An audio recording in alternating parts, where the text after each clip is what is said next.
Hi, and welcome to an online presentation about LinkedIn profile tips and ways to connect on LinkedIn. My name is Melissa, and I am president of Women in Aviation International Scandinavia chapter. This presentation is part of a cooperation of multiple Women in Aviation International European chapters in order to provide more opportunities to not only our chapter members and between our chapters, but also to include those who don't currently have a chapter nearby and to support the future possibility of more chapters starting throughout Europe. If you have questions about how to join WAI, send us an email at info@waiscandinavia.org, and I'm happy to help you with that information. If you have any questions or comments during the presentation, please feel free to write them into the chat, and I will try to answer them during the presentation or afterwards. If you have something you would feel more comfortable asking privately, you can send me a message on LinkedIn or by email at info@waiscandinavia.org. I'm going to start by going through all of the different parts of LinkedIn profiles, using my own profile as an example, to talk about things to keep in mind about each item. A couple of people did send us their LinkedIn profile links, so we could give them tips related to their profiles as well. So I'm keeping those in mind when sharing these tips. And I will send a separate message to each of you who did send your profile links to follow up with the tips that were specific to your profile. After going through the profile itself, I will go through some tips about connecting with other people on LinkedIn. Let's get started. So LinkedIn is meant to be a professional networking platform and can be thought of also as an online CV.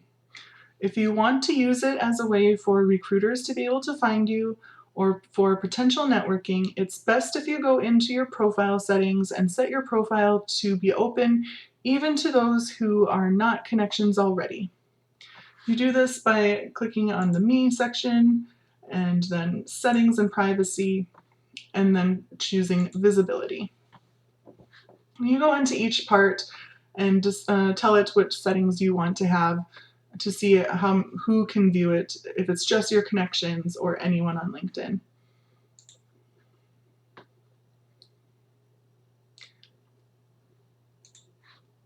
If you're actively searching for work, it's also good to use the open to work setting in your profile so that when recruiters search for you, that they can specifically see that you're actively searching and more likely willing to leave your current situation. That part is right down here near top section.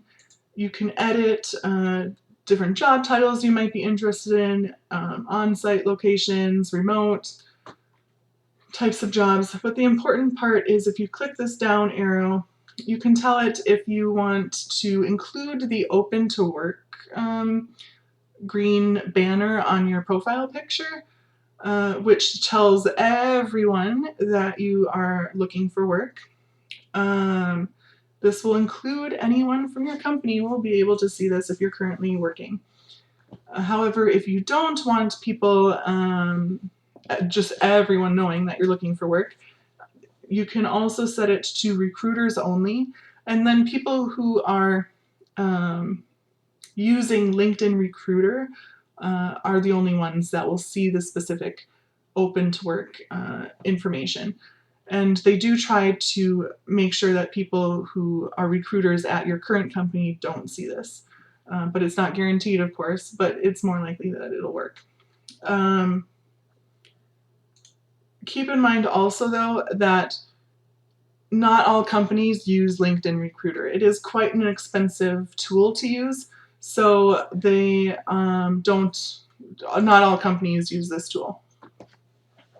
A lot of companies will actually use more of the search function in LinkedIn. They'll type in keywords or a job title, and I'll show you some other settings. It's similar settings to what I'm going to show you for connecting with someone on LinkedIn.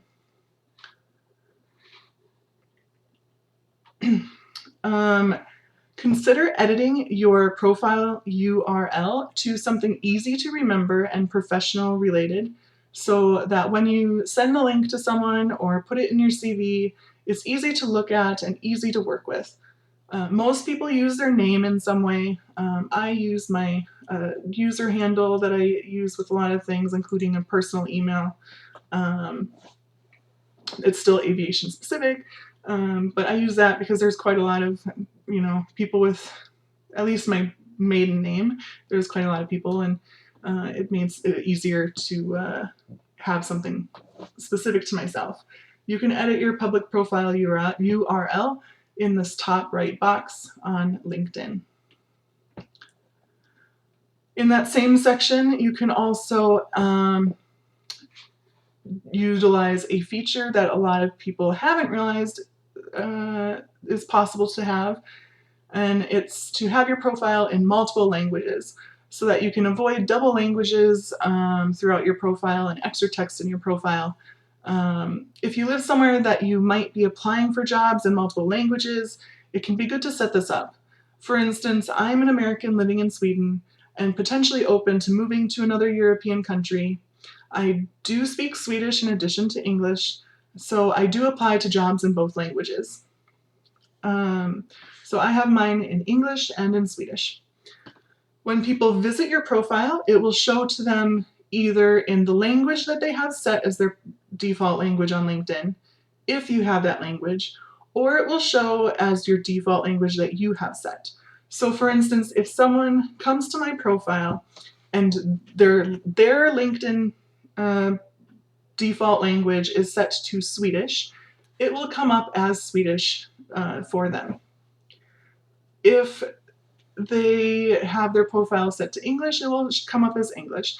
If they are from, for instance, Germany, and they have their profile, their LinkedIn language set to German, not English or Swedish, and they come to my profile, it will show them as English because that's what I have my LinkedIn set to. So yeah, it's a nice way to utilize this feature. The only downside to the multiple languages on LinkedIn is that it does not automatically translate things for you, and you need to do the translations manually yourself. So for instance, when I come in and edit my profile in any section, it shows me at the top here, there's English and Swedish. And when I go through, I edit whatever I want to edit in English, and then I have to click over to the Swedish and edit it there as well. So for instance, you can see my header right now has recruiting and social media, aviation and travel, and then intercultural awareness on my English profile. My Swedish profile does not have the intercultural awareness section because I haven't edited it in the Swedish side yet. So you need to make sure that you edit it in both parts in order for it to show in both parts. So to add a language to your profile, what you're going to do, I already have it set up, so I'm going to show you on this other image.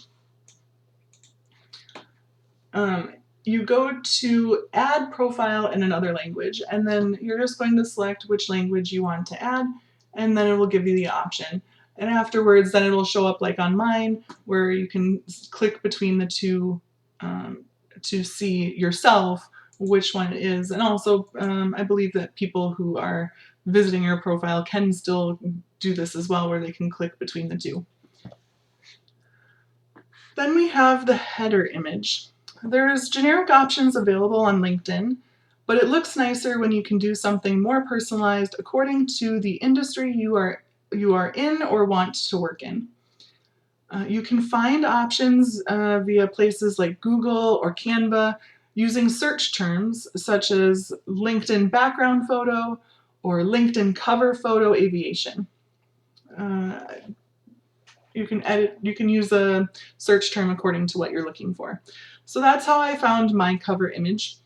And it's aviation specific, but it doesn't specify that, for instance, I'm not looking for pilot jobs because I don't have the licenses for that. So it's not necessarily specific to a pilot's job. A lot of jobs I might apply to might be at the airport, for instance. So that's kind of why it's a little more generic for me, but it's still aviation related. Then we have the profile photo. Profile photos should be a clear and professional image, usually a headshot of your shoulders and face, or possibly from the waist up. Of course, wearing appropriate clothes according to the jobs you would be applying for, not something from when you were out at a party or a beach or something. For the background, it can be good to have like a solid white background, for instance, or a solid color background. Aviation, of course, it's okay to have like an airplane in the background, for instance. I should really update my photo because I don't have either of those. This was from the office that I worked at my last job. Then we come to the headline. It's best to have this be something that tells you what you do, it tells people what you do or what you're looking for. So when you show up in a search list, it's easy for people to know if you're someone that they want to look at or if they'll just scroll past your profile. Utilize keywords in this a lot. It needs to be something that they know, okay, this is someone that might be associated with what I'm looking for, so that they click into your profile. Keywords are important throughout your entire profile in all sections, not just the headline, because when recruiters do searches and are using keywords, those keywords can be pulled from anywhere in your profile. So make sure you're using as many keywords as possible throughout your profile. Then we have under the resources, we have creator mode. A lot of people use the creator mode if they're planning on making a lot of posts and stuff. There's a lot of people that choose not to use this creator mode specifically because when you turn on creator mode, the buttons at the top here are going to change when people come to your profile. So instead of it saying connect, so that they can click on connect and add you as a connection, instead it'll say follow. So instead they'll be just a follower, not a connection. Instead, they would, if they wanted to connect with you, they would need to go through additional work by clicking on more and clicking on connect in that section. So it makes it more difficult to actually get actual connections. So for me, I prefer to have connections instead of followers, so I keep it out of creator mode. You can do it with however you want, just think about what your goals are. Then there's the about section. Definitely add text here, don't leave it blank. It can be, for instance, a brand statement about yourself. That's what I have here as my first thing that I put together, this brand statement in a workshop that I was in related to looking for work in Sweden. You can also do a short elevator pitch instead. You can do a list of some things you've accomplished or other important information. I've, for instance, used my availability, that I'm willing to relocate, my citizenships because I have two, those types of things. I've also utilized emojis. You probably noticed that also in my headline. Of course, LinkedIn is very difficult that you don't, there's no like drop down menu to add an emoji sort of thing. If you want to add emojis, you go onto Google and Google LinkedIn emoji copy and paste, and it'll bring up a couple different pages where you can just copy the emoji and paste it in. So if you want to use those to make it more visually helpful, same with bullet points. It's hard to do a bullet point necessarily, but you can find bullet points in the same way. So make sure that you're using those things. You want to avoid a wall of text. Use spacing, bullet points, and other features to make it easy to read. Nobody wants to read a wall of text. I do need to update this. I would suggest, I have this bullet point list here. It's meant to be a summary of your profile in general, and your information.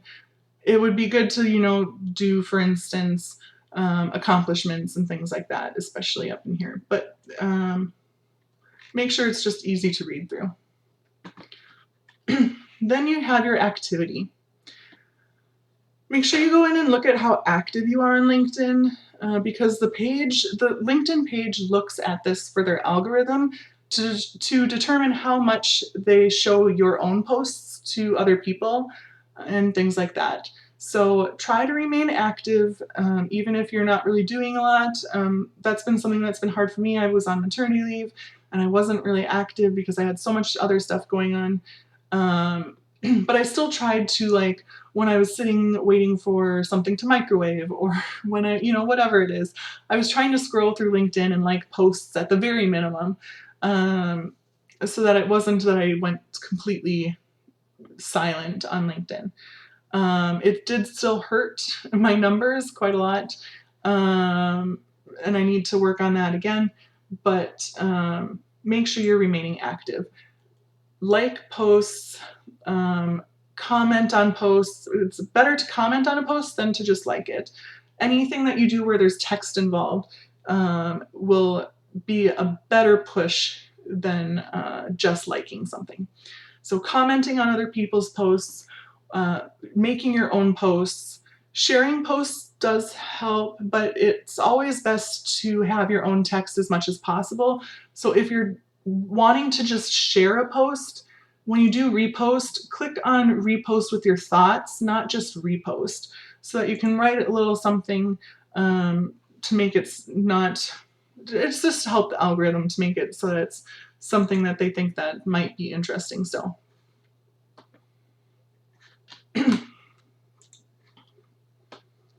And you can also utilize the featured section. So if you make a post that's long-term interest potentially for someone, then you can add it in your featured. You can edit your featured later, and things like that. So then we have experience. In the experience section, write some information about each item. Don't just list the places and dates. I need to fix that for a couple of things, I know. But again, avoid a wall of text. Use spacing or bullet points to make it easier to read. Try to include projects you worked on and accomplishments. And also make sure in this section that you're utilizing the new feature for career breaks to explain why there might be gaps in your job history. So for instance, like I said, I went on parental leave, so I added that onto my profile because that's a long-term thing, especially in Sweden. I know it's shorter in other areas, but I was on maternity leave for over a year, so I had to add that in because it looks bad. So making sure to explain why that was up front. And then now I'm still not working, actually. I'm studying now. So I did add a career transition option as well, so that they know that I am currently studying, and that's why I don't have a specific job necessarily. But I am still open to changing, which is why I have the open to work option on my picture. Then we have education. The text rules apply also in this section. Additionally, you can consider adding image files of certificates and degrees you've received, for instance, which I've done on mine. It's not a requirement, but it's always something nice. I have had, compliments on doing this, so it can be something interesting potentially if you've completed something already, to add those things. Then we come to licenses and certifications. Add anything relevant in any way to the jobs you might apply to. For instance, I have added just my regular driver's license, my Swedish driver's license, because a lot of jobs that I've applied to have specifically said that they want you to have a driver's license, because it's not necessarily that I might be driving for the job. It's because, it might be at the airport where public transportation doesn't run 24 hours a day. And you might need to be at work very early or very late when the public transportation isn't running. So that's why some of the jobs say you need to have a driver's license. So for me, it was relevant to add my driver's license on my profile. But you can also add other certificates, any like online classes that you like, developmental classes you've done that, through HubSpot or any of those other things. Then we have volunteering. This is a good section to give insight into the human side of you, including possible interests and how you might fit in with future coworkers, which can be quite important thoughts to employers. At least in Sweden, I've noticed a lot where, they want to hire someone not just that has the skills needed, but that's going to get along with the team and going to get along with the company in general, so that they know that you are more likely to stay there long term. So knowing who you kind of are, what your passions are, what your interests are, can be important for them to get that feel for how long you might stay with the company. So volunteering can be a good section to add. It can be things like organizations, like Women in Aviation. I've been on the board for quite a while. I was in Civil Air Patrol in the U.S. for a while. Things like that. Just really anything that was volunteer work. But even if it's like you volunteer at a pet shelter or something like that, it shows that you have compassion, for instance. So it's good to show your volunteer information on here as well. Then there's skills. Make sure to list skills you have, but additionally try to get other people to endorse those skills on your profile so that it actually shows that you've been endorsed for it, that other people agree that you do have these skills. So the easiest way to nudge your connections into endorsing your skills is to do the same for them first. So you can go on a former coworker's profile or even a current coworker's profile and just go through what they've listed for skills and click on I endorse this and just go through a bunch of them, and then it gives them a notification that you've done this, and then it asks them if they want to endorse you so that you're mutually helping each other. So that's one way to do it, but also don't be afraid to just ask them, send them a message asking them if they would be willing to endorse some skills. Maybe do it after you've already endorsed them. But if they've been silent for a day or something, you can send them a message and say, hey, just wanted to ask you if you could do this. The same goes for the recommendations section, because this can be quite helpful to have since companies generally request reference people. They can ask for recommendations before hiring you. If you already have some on your profile, this gives recruiters and HR who might visit your profile a head start on knowing what to expect. This is a section that doesn't have multiple language, it doesn't let you translate it into multiple languages sort of thing. So I have some that are in English that people have written in English. There's been some where I've specifically asked them to write it in Swedish so that the Swedes have something. It's not that they're thinking that I only have done work in English, because I have done work in Swedish. So I've asked people to do some reviews, some recommendations in Swedish.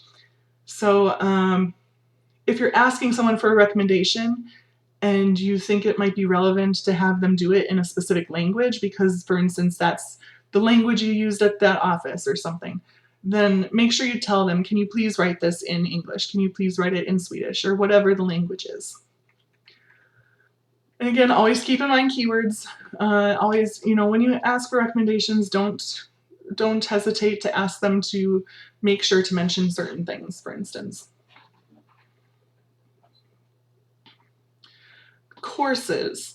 This is not such a required section, but if you're applying for jobs that do look heavily on your education in addition to work experience, or you don't have much of any work experience yet, it could be helpful for them to know exactly what classes you've had.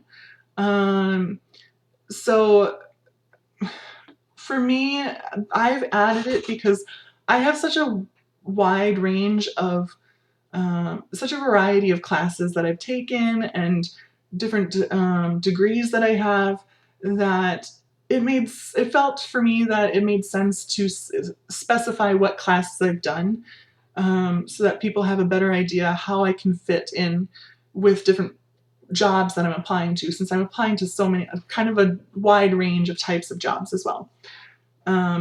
But again, if it's something that isn't so relevant to what you're applying to, you don't have to do it. Just keep it in mind, is it relevant or not? Honors and awards, again, think about if it's relevant, use your judgment to think if it's relevant to what you're applying to or locally.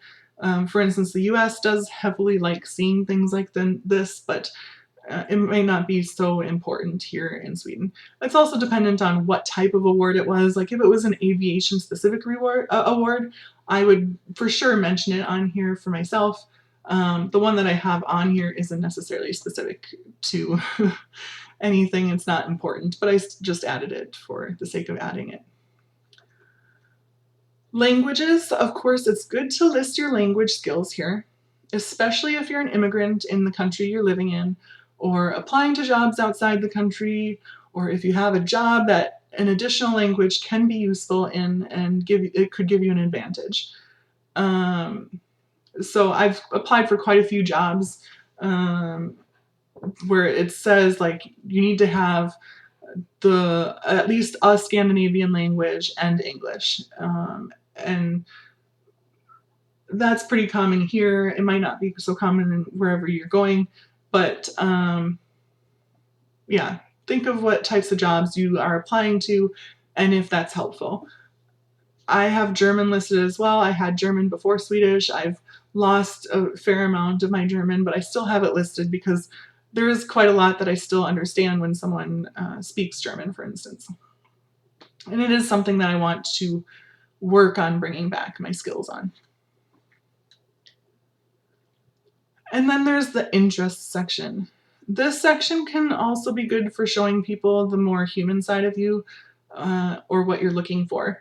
So make sure that you're following companies that you're interested in, top LinkedIn people, newsletters that have information that you're interested in, so that they show up not only in your feed so that you can interact with them, but also here on your profile.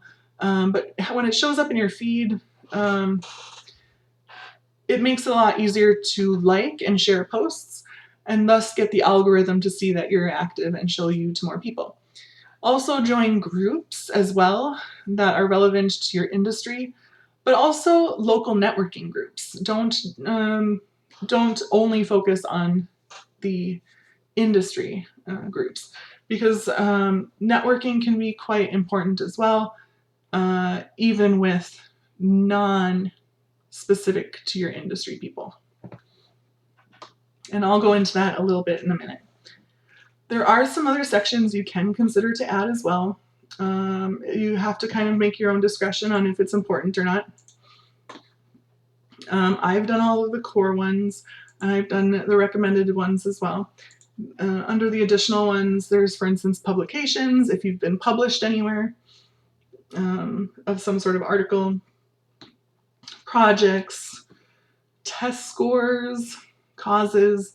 You can add any of those things if you feel that it might be important. But try to fill out as much of the profile as you can. And again, always keep in mind the keywords. So when you have more information in your profile, and make sure that it's not all walls of text, it really makes it easy so that recruiters can see anything they might want to see, but also to find those keywords. And now I'll go into how to network on LinkedIn. Make sure that you're always, writing a good intro text to use when connecting with people.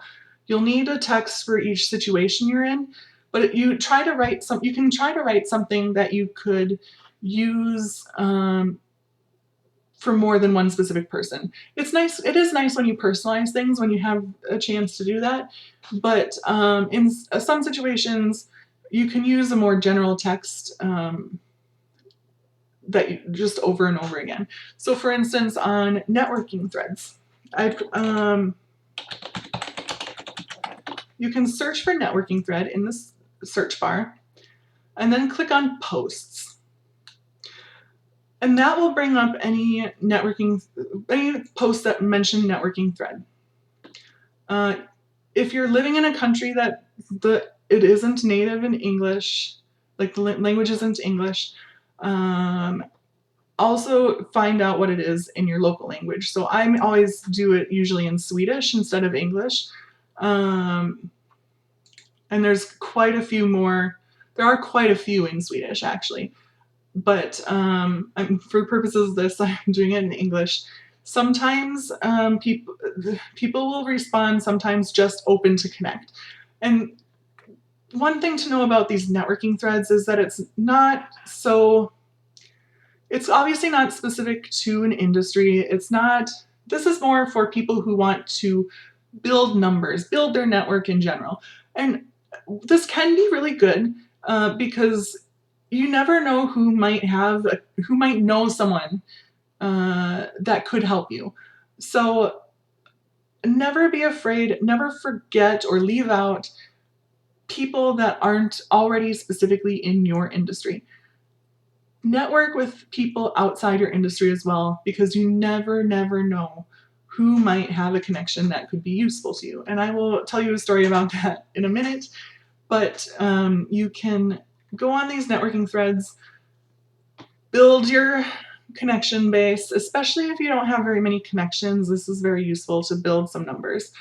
But you can also go on here, instead of just writing open to connect, I suggest writing a text that says what you're looking for, why you want to connect, and then people can come to you. Like, people can read it, they can send you a message, or they can tag someone that they know that might be relevant to you. And then you might be able to get a job from that, or at least a connection that could be useful to you in the future. So utilize these networking threads for a job or for just the future in general. I'm going to be personally using some of these networking threads for finding an internship soon for my study program, because an internship is required of me in my study program. Another option that I'm going to utilize that you can't, obviously if you're looking for work but you don't want your current company to know that you're looking for work, you can't utilize this option. But don't be afraid to make a post on your profile that says, hey, I am looking for this right now. I'm looking for this job, this internship, whatever it is. This is what I want out of it, like my requirements. Please help me if you know of anyone that might be able to utilize me. So don't be afraid to do that. I'm going to then, in my comments, tag some people that are relevant, that I know might have connections that would help me, so that they definitely see my post. And then I'm sure from my past experience that these people will either send me a message or reply to the comment, either tagging someone else or telling me about someone else, telling me about a specific job, whatever it is. So LinkedIn is very useful to utilize for these things on networking threads and on your profile. Another way to network on LinkedIn and build connections and build your network is to look for specific people, like people in, not necessarily by name, but like types of people in a specific industry. And you can always do this again with keywords. So for instance, I can type in recruiter,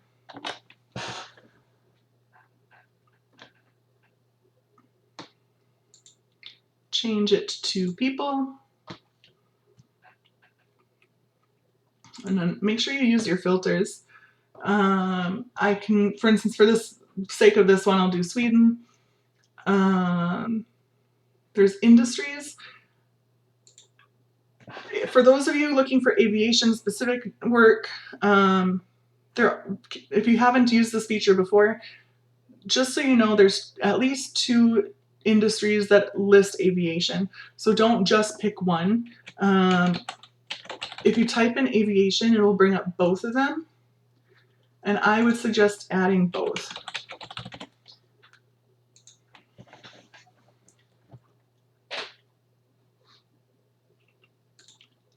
And then show results, and you can find people here. I try to look at like how many connections we already have in common, for instance, because that could be a good idea of how much they do with networking already, for instance, or how open they might be to connecting. And then let me find someone who might be relevant. If you go to their profile, I do usually look at how many connections they have as well, and if they only have a few, like they're probably not as open to connecting if that you don't have if you haven't already talked with them before. There's some people that are very much they might be on LinkedIn, but they're very much like not interested in connecting with people unless they've actually met them. For instance, my husband, he's in an industry where he doesn't necessarily need to network so much. He can find work a lot easier. So he generally only adds people if he's met them. But for like some people, they're more open to connecting with people as long as they know that there's a value to being a connection with them, that they might be able to utilize them in the future or presently. I've written up text, this short text. These both barely fit into this connection request message field. I have it in both English and Swedish. It's just a translation of the same thing. It just says, I'd like to connect with you to build a stronger network. And then I do mention Women in Aviation as an association, but I don't push it on people. It's just something where it's if they happen to be interested in it, by the way, I'm part of this as well. And then when you do connect, make sure you go to Add Note and paste it in and then send it, because that makes it more likely that they accept it, but it also makes it more likely that they start a conversation with you. Because if it's interesting to them, then they're going to send you a message and say, hey, tell me more about this association, or tell me more about what you're looking for. Tell me more about what you've done. So that's something you can do in order to get more connections on LinkedIn without needing to specifically know them already. And it helps you to start conversations with them. The important thing I'd like to remind you is to just don't be afraid to try to connect with people on LinkedIn. LinkedIn is predominantly about trying to connect with people and network in a business setting, and people are a lot more open to connecting than on other platforms, and it's appropriate to try to connect with people on LinkedIn. So don't be afraid to try to connect with people on networking threads, on sending these connection requests by sending the text in your connection request, because a lot of people are open to connecting when you do that and to opening a conversation. So never be afraid, just keep trying, send the requests. The only thing to know is that LinkedIn, I have learned in the past when I've done a lot of this networking stuff, is that LinkedIn does have actually a maximum number of people that you can look at their profiles before you, and people that you can send connection requests to before you are banned basically from sending requests for a day or two or whatever it is. So you have a limit on how many you can do in a day. So don't just like sit there and spam every person you can find. And in the networking threads, don't go to every single profile and look at each single person in that comment section of the networking threads, because that all goes into your maximum number. And unless you have, one reason why I have the premium profile is because I was doing this so much. I've gone into profiles so much that I needed the higher numbers that I could look at people and do more things. So if you are going to do that often, consider purchasing the premium for, even if it's just for a month or two, and if you're trying to build your networking, you might need to consider opening a premium profile. But if you want to keep your basic profile, just keep in mind how many people you're looking at their profiles and how many people you're sending connection requests to, so that you are a little more mindful of that and you don't get to the point where you can't do anymore. But it's not a forever thing either, so it's just you need to take a pause sort of thing. And then, like I said before, don't be afraid to join groups that aren't specific to aviation, for instance. Look for networking groups. Especially locally, there's a few local groups that I'm in that are just generic networking groups. But one I can recommend that has groups worldwide, so you might have one locally, is called Luncheon. And this is a group that started before the pandemic, that has in-person meetups during lunch once a week sort of thing. There's no membership required, for instance. I was really active with them before. There's no membership involved. Your only cost is your own lunch. So whatever you want to eat, you pay for what you eat. You don't have to pay for an additional membership. And this allows you to connect with other people locally. They do also have an online platform, and they do online meetups as well. So you can check out their website. I think there is currently a membership involved with that, but you can look and see what that is if you're interested. But you can find Luncheon in different cities on LinkedIn. And I'm a member of a few. Gothenburg is where I used to live. I'm in Malmo and Lund and Copenhagen. And these are ones you can go in, and maybe there's not a lot of current posts, but you can look at if there's a current post, maybe they post about their current meetups. But it can also be, you can post in there about yourself.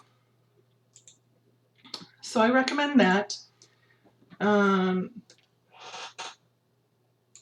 Things like Luncheon can be quite useful even if they aren't in your industry. I personally have had a lot of luck with this myself. For instance, when I lived in Gothenburg and I was still trying to find my first real job in Sweden, I went to Luncheon a few times, and actually one of my very first times going, I met a woman I was talking with a woman that she works in accounting in a completely unrelated industry. And I told her I was looking for aviation related work, and she remembered someone she had met previously at one of these networking events. She wasn't, it's not someone she knows very well. She just happened to have met her previously, and she knew that she worked in aviation. So she told me about this person, put me in contact with her. And this other person worked for a company that I had actually applied to jobs at multiple times before and never heard anything back from them.